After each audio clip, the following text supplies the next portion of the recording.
I got asked, hey, Chael, what do you think's going to happen with the heavyweight title next? And I said, well, I actually just made a video on that on YouTube. He goes, no, I saw it. I'm asking what you think. What do you, Chael, think? Well, that's a bit of a fun question because it got complicated when I never thought that John and Ngannou were going to get together. As soon as John made it clear he didn't want the fight. Now I'm making a big deal of that word, but want, have a passion, have a drive and a desire. As soon as you find he didn't want it, he was willing to do it, but he didn't want it. I knew right away it's not going to be John and Francis, right? That wouldn't feel right. Wouldn't feel right putting anybody in that cage who doesn't want to be there with you. Have the scariest fighter on earth, who's now recognized also as the best. It didn't feel right. Okay. Derek Lewis was very willing. Derek Lewis always has a story behind it. Not to mention, they had already competed and Derek won. Very relevant. When you have somebody as scary as Francis, it's very relevant. I'll give you an example that you'll be able to relate to. But Mike Tyson and Francis, a lot of comparisons have been made there lately. Teddy Atlas even made a comparison to Francis and Mike Tyson. Speaking about power, Teddy's trained them both. Very interesting to hear it specifically from Teddy. But Mike Tyson, of everything he did, was also very well known for one thing he didn't do, which was to make the Olympic team.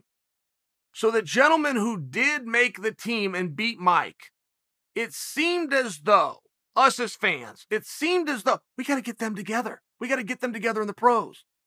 We have to get the last amateur to stop Mike from his Olympic dreams and get Mike together and fight now. Well, no, they never did.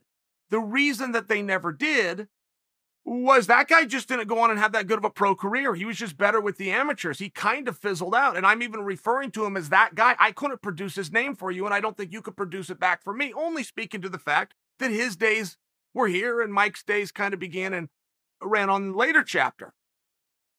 It would seem as though if you're making these comparisons and you have a Mike Tyson-esque comparison, which is tremendously complimentary, tremendously helpful, oh, and by the way, accurate, it would seem as though the one wrong that Mike never got to correct, Francis is in a position to correct. He already fixed the one with Stipe. There's one guy left that it's Derek. They got to fight, it would seem. So that was a really big surprise, at least for me, that Francis declined it. Not over money, it was nothing like this, just said somebody else. I would love to hear Francis's reasoning as to why. If it was just, look, I don't think I can produce a great match, or even it was a really honest, I don't know that I can deal with that guy right now. I think I'm better than, let someone else beat him. I'll beat the guy that beats him, but not him. I'd be open to anything. And by the way, that argument has been used. That argument was used by Matt Hughes as it pertained to Dennis Hallman. Dennis Hallman fought Matt Hughes twice, tapped him out fast and easy both times. It was just one of these things. And they came to Matt when Matt set the world on fire and he's the champion. He's selling out arenas and said, do you want to fight Dennis again? And Matt said, no, man, he just tapped me again real fast. No, I don't want to fight him again. And it never got pushed. It was just one of those things where Matt goes, I don't think you guys are questioning who's better between us. I am the champion. But if you're asking me if I want to get locked in there with this guy that I only have terrible memories, no, I do not. And Matt was able to move on and everything was just fine. And I remember to this day, and I respected that Matt said it. The truth will set you free. But I would be curious what the truth is as it pertains to Francis, because as you look at the heavyweights, and if I'm to guess what happens next, I believe we are going to see John Jones and Ngannou fight. I believe we're going to see Derek and Ngannou fight. And I think we should see Stipe and Ngannou fight. I think we're going to get all three of those. So if this information is accurate, right, who do I think Ngannou's going to fight? Derek Lewis. There's your short answer. But I'm also saying this on the heels of headline news being Ngannou has turned down Derek Lewis. Turning down and refusing. Two different conversations. I do think, at least for the short term, this is really our chance. We need to hear from Stipe. The one thing we haven't done and nobody's attempted to do is hear from Stipe. I'm going to get a hold of him later. I go through his wife. I talk with him. She's very good at responding. I'll be able to get an answer, but I wanted the family to have some time. But I, too, am guilty as everybody else of coming out and talking of Stipe without actually talking to him. I will show him that respect. In fact, I'll do it today. Mark my words, I will come to you guys tomorrow. I will do that today and just simply ask the question, what is it Stipe wants to do? Because it does look as though that window's open, and that window was closed by nobody but the announcers.